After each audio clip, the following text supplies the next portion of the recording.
بسم اللہ الرحمن الرحیم۔ گمنام ہیرو کے معزز ناظرین، السلام علیکم۔ آئیے چلتے ہیں کہانی کی طرف۔ پردیسی معلوم ہوتے ہو، اس نے الفاظ چبا چبا کر احتجاجیہ لہجے میں کہا۔ مزید تضحیک سے بچنے کے لیے میں اس کے سوال کا جواب اسبات میں دینے کے سوا کوئی چارہ نہیں تھا۔ میں نے بے پرواہی سے کہا، ہاں لاہور سے آیا ہوں۔ وہ آگے جھک کر دھیمی آواز میں بولا، سورج نکلنے سے پہلے وہاں کی رونقیں اجڑ جاتی ہیں، شوقینی کرنی ہے تو جھٹپٹے کے وقت آنا۔ ہر دیگ چولہے پر چڑھی تیار رکھی ہوتی ہے۔ میرا خون کھول اٹھا، وہ مجھے کوئی اوباش پردیسی سمجھ بیٹھا تھا۔ میں نے نہ کر کہا، شوقینی کے لیے لاہور کی ہیرا منڈی بہت بڑی ہے، مجھے اس بلڈنگ کے پاس کسی سے ملنا ہے۔ اسے فوراً ہی اپنی غلطی کا احساس ہو گیا۔ اس نے ہاتھ کے اشارے سے بتایا، سینما کے نکڑ سے بائیں طرف چلے جاؤ، کونے پر دائیں طرف دیکھو گے تو وہ بلڈنگ نظر آ جائے گی۔ میں نے غصہ تھوک کر اس کا شکریہ ادا کیا اور اس کے بتائے ہوئے راستے پر چل دیا۔ بلڈنگ دیکھ لینے کے باوجود میں وہاں نہیں رکا۔ وہاں دودھ، لسی، مٹھائی، کباب دکے اور دوسری اشیاء خورد و نوش کی بہت سی چھوٹی چھوٹی اور سجی سجائی دکانیں تھی۔ پان والوں کے کیبن اس سے زیادہ آراستہ تھے، لیکن سب ٹھنڈے پڑے ہوئے تھے۔ قرب و جوار کی بلڈنگوں میں کھڑکیوں اور چوباروں پر چلمنے اور چکیں گری ہوئی تھی۔ فٹ پاتھوں پر سینکڑوں کا ریلا چل رہا تھا، لیکن رونق مفقود تھی۔ سب کچھ اجڑا اجڑا نظر آ رہا تھا۔ معلوم ہو رہا تھا کہ دشمن کی فوجیں اجالا نمودار ہونے سے پہلے آس پاس کی گلیوں کو تاراج کر کے جا چکی تھی۔ تنگ اور پراسرار گلیوں میں مردانگی سے آری مشٹنڈے مرد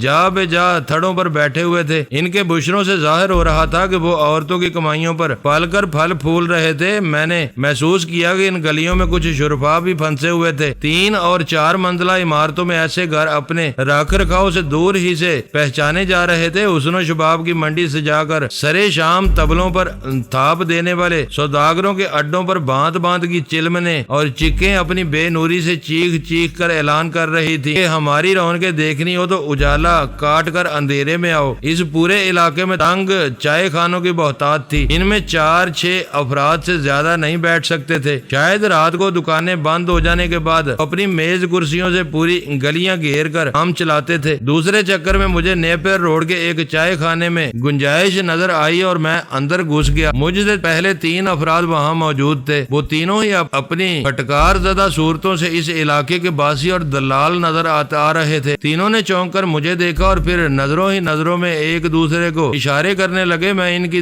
وہ حرکتیں دیکھ لینے کے باوجود انجان بن کر سگریٹ کے کش لیتا رہا۔ ایک بڑے برتن میں چائے کو مسلسل کھولانے والے نے میرا آرڈر پوچھا تو میں نے اچانک ان تینوں سے پوچھا، تم لوگ چائے پیو گے میرے ساتھ؟ واہ جوان، تو بڑا سخی معلوم ہوتا ہے۔ ان میں سے ایک ہنس کر بولا، ہم سخی کا مال کبھی نہیں چھوڑتے، منگوا لے 4 دودھ پتی، مزہ آ جائے گا۔ اس ہیے کی رسیلی چائے بڑے بڑے کوٹھوں پر جاتی ہے۔ ان تینوں نے اپنی میلی اور شکستہ کرسیاں یوں گھمائی کہ ہم چاروں ہی اکلوتی بوسیدہ میز کے گرد یکجا ہو گئے۔ تپتی دھوپ میں ان گلیوں میں کیوں دھکے کھاتے پھر رہے ہو؟ دوسرے نے بے تکلفی سے مجھ سے پوچھا۔ یہ رات کو دیکھنے کی جگہ ہوتی ہے، جیب میں مال ہے تو رات کو یہیں آ جانا۔ میرا نام فخرو ہے، ایسی ایسی لڑکیاں دکھاؤں گا کہ تمہاری طبیعت خوش ہو جائے گی۔ اس وقت کوئی بندوبست نہیں ہو سکتا؟ میں نے اس کی آنکھوں میں جھانکتے ہوئے دھیمے سے پوچھا۔ وہ میری تیز نظروں کی تاب نہ لا سکا، سر جھکا کر ہنس دیا اور بولا، مزہ نہیں آئے گا۔ رات بھر کی سہاگنیں اس وقت اجڑی ہوئی بیواؤں کی طرح سر جھاڑ منہ پہاڑ سو رہی ہوں گی۔ حرام زادیاں نئے گاہک کے لیے دن میں بہت نخرے دکھاتی ہیں، تم چاہو تو 1-2 گھر جھانک لیتے ہیں۔ میں گھر بھول گیا ہوں، کئی برس پہلے آیا تھا اور نشے میں تھا۔ میں نے موقع مناسب دیکھ کر الجھے انداز میں اپنی بات چھیڑ دی۔ وہ کوئی ڈیرے دار نہیں تھی، میں اسی کا گھر ڈھونڈ رہا ہوں۔ اس کی لڑکی لاکھوں میں ایک تھی، تم مجھے اس سے ملوا سکتے ہو؟ تینوں کے چہروں پر سنجیدگی پھیل گئی۔ فخرو بولا، تو یوں کہو کہ پرانے ڈسے ہوئے ہو۔ وہ چھوکری واقعی بازار کی جان تھی، مگر اب وہ یہاں نہیں ہے۔ ڈیرے دار نے زمرد بن کر یہاں سے جا چکی ہے۔ اس کا پتہ بتا دو، میں نے جھجکنے کی اداکاری کرتے ہوئے کہا۔ میں اس کی ایک جھلک دیکھنی چاہتا ہوں۔ اس نے بلا لیا تو مل لوں گا، نظریں پھیر لی تو اس کی تصویر دل میں بسا کر لوٹ جاؤں گا۔ ابے چھمیاں باجی، آج کل ایک بہت بڑے آدمی کی رکھیل ہے اور اپنی ماں کے ساتھ کوٹھے کی بجائے بہت بڑی کوٹھی میں